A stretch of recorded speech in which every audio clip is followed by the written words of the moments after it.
قربانی کرنے کا طریقہ اور کچھ آداب سن لیجئے۔ قربانی کرتے وقت سب سے پہلے جانور کو قبلہ رخ لیٹا دیجئے اور یہ دعا پڑھے: انی وجہت وجہی للذی فطر السماوات والارض حنیفا وما انا من المشرکین ان صلاتی ونسکی ومحیای ومماتی للہ رب العالمین لا شریک لہ وبذالک امرت وانا اول المسلمین اللہم منک ولک۔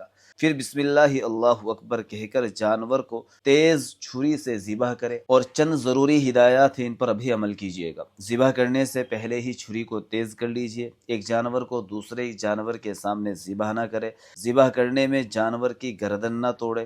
جلدی ٹھنڈا کرنے کے لیے حرام مغز نہ کاٹے۔ کھال اتارنے اور گوشت کے ٹکڑے کرنے میں جلدی نہ کرے جب تک جانور پوری طرح جلدی سے ٹھنڈا نہ ہو جائے۔ اور یہ ساری سائنٹیفک چیزیں ہیں۔ آج کی ریسرچ کہتی ہے کہ اس میں جانور کو کم سے کم تکلیف ہوتی ہے۔ تو یہ کچھ ہدایات تھی، دعائیں تھی، اپنے تک نہ رکھے، اپنے دوستوں کو ضرور بتائے۔